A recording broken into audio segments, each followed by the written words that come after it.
Hello student, आज की हमारी एक्सरसाइज है एक्सरसाइज नंबर 3 का 4 क्वेश्चन। तो 15 को हमने डिवाइड करना है 13,440 से। तो सिंपली हम इसको डिवाइड करते हैं। 15 का टेबल हमने पढ़ना है। तो 15 8 जार हमारे पास आता है 120।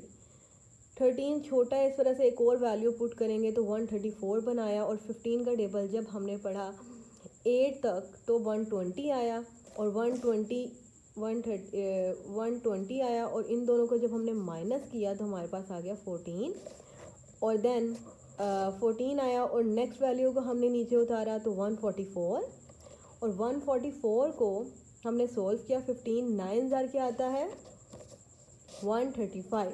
तो 135 और इन दोनों को जब माइनस किया तो हमारे पास बच गया 9 और फिर लास्ट वन हमारे पास रह गया था 0। तो 0 को जब हमने नीचे उतारा तो वो बन गया 90 और 15 6 जार 90 आता है। तो हमारा ये पूरा सोल्व हो गया। नेक्स्ट क्वेश्चन हमारे पास आ जाता है बी। 29 का टेबल हमने 86 आए या 86 से थोड़ा कम आ जाए तो 29 2 जार हमारे पास 58 आता है। ठीक है, 29 2 जार 58 आता है। तो हमने जब इन दोनों को माइनस किया तो हमारे पास बच गया 28 और नेक्स्ट हमने 4 उतारा तो वो बन गया 284।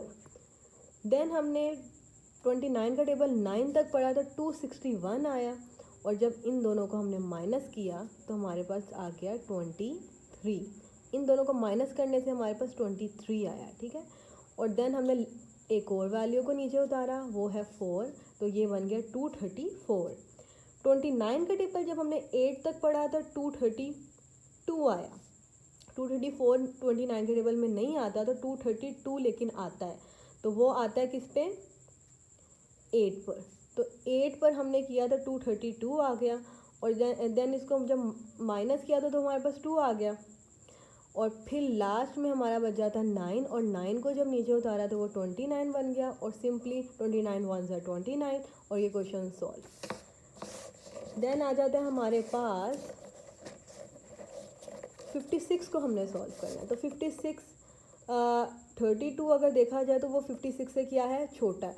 तो हम एक और वैल्यू को साथ में लाएंगे 325 करेंगे तो 56 5 ज़ार 280 आता है। क्योंकि 56 के टेबल में 325 नहीं आता लेकिन उसके क्लोज जो आता है वो आता है 280। तो 280 आया। जब इन दोनों को हमने माइनस किया तो हमारे पास आ गया 45।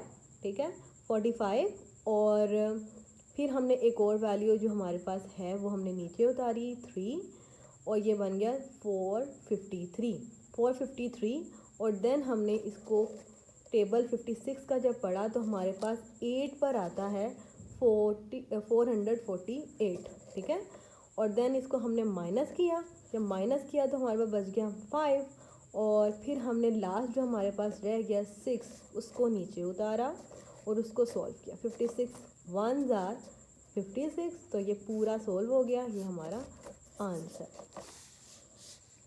देन आ जाता है हमारा क्वेश्चन नंबर डी, क्वेश्चन 4 का डी पार्ट। तो इसको हमने सॉल्व किया 48 और ये यहाँ पे 47 है तो ये छोटा है तो इसलिए ये सॉल्व नहीं होता, इसलिए हम 470 को सॉल्व करेंगे। 48 9 ज़ार क्या आता है 432। इन 10 ज़ार करेंगे तो बड़ा हो रहा है, इस वजह से हम 9 पे करेंगे और जब इन दोनों को हम माइनस करेंगे तो हमारे पास आ जाता है 38।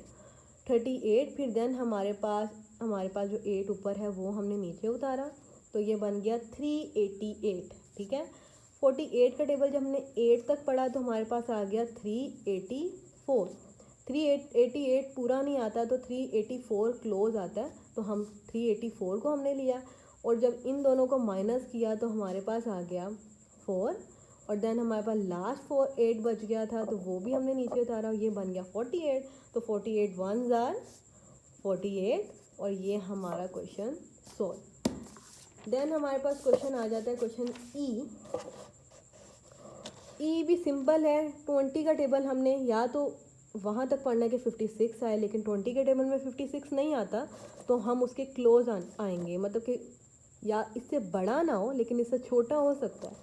22 ज़ार 40 और जब इन दोनों को हमने माइनस किया तो हमारे पास बच गया 16, और जब 16 छोटा है 20 से तो सोल्व नहीं हो सकता, इसलिए एक और वैल्यू ऊपर से उतारेंगे तो ये बन जाएगा 167।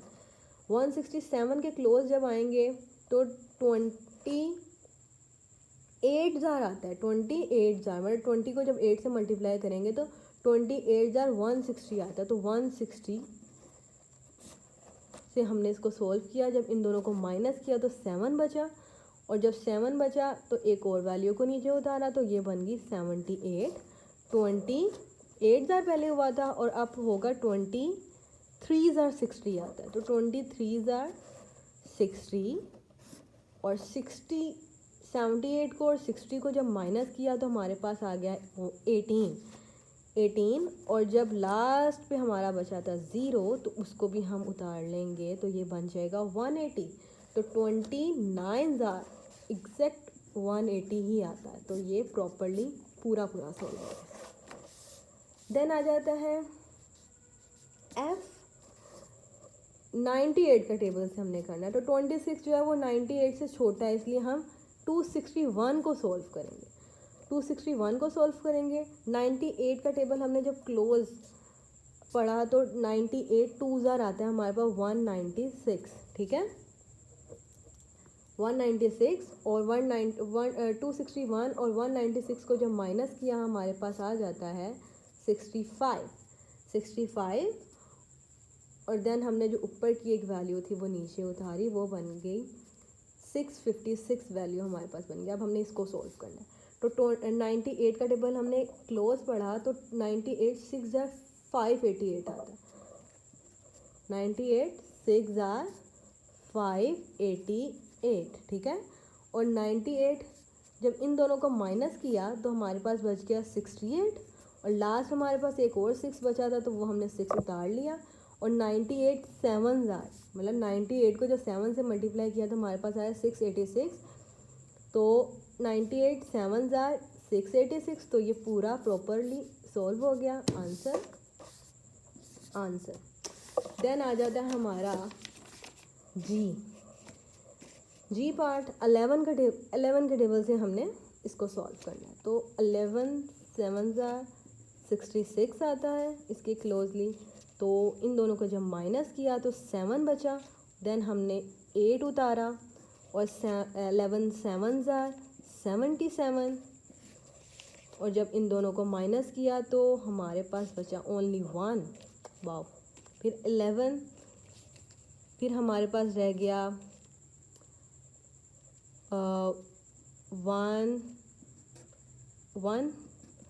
तो 11 1 जार 11 हो गया। लास्ट में हमारे पास 0 बच जाता है, जो एंड में ऐसी कोई वैल्यू 0 की फॉर्म में अगर बच जाए तो हम डायरेक्टली उसको ऊपर लिख देते हैं। लेकिन अगर आपने ऐसे नहीं करना तो आप 0 भी साथ उतार सकते हैं। और 11 10 जार 110, ओके। और ये प्रॉपरली सॉल्व हो गया। Then question number 8 part H आ जाता है। 32 का टेबल हमने जब 2 तक पढ़ा तो हमारे पास पूरा 64 आ गया। देन हमने 4 उतारा। अब 4 से तो 32 के टेबल में 4 तो कहीं पे आना पॉसिबल ही नहीं है, तो हम एक और वैल्यू उतारेंगे। यहाँ पे एक बात कि जब हम दो वैल्यूज़ को इकट्ठा उतारते हैं ना तो ऊपर 0 लगाते हैं। मतलब कि यहाँ पे हमने एक उतारी वैल्यू और वो 2 उतारी, मतलब कि दो वैल्यूज़ को इकट्ठा हमने उतारा। तो उस जब इकट्ठा कोई वैल्यू उतारे हैं, मतलब दो वैल्यूज़ इकट्ठी उतारे हैं, तो 0 ऊपर लगाते हैं। फिर 32 1 जार 32 किया।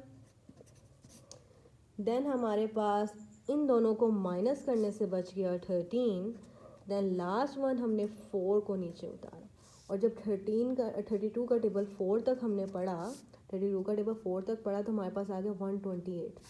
तो 32 4 जार 128, और हमारा एंड में बच गया 6। अब ये 6 सॉल्व नहीं हो सकता, तो ये हमारा कहलाएगा रिम। तो ये प्रॉपरली सॉल्व नहीं हुआ, लेकिन सॉल्व हो गया तो इसका रिम निकला। ठीक है, ये रिम वाला क्वेश्चन था।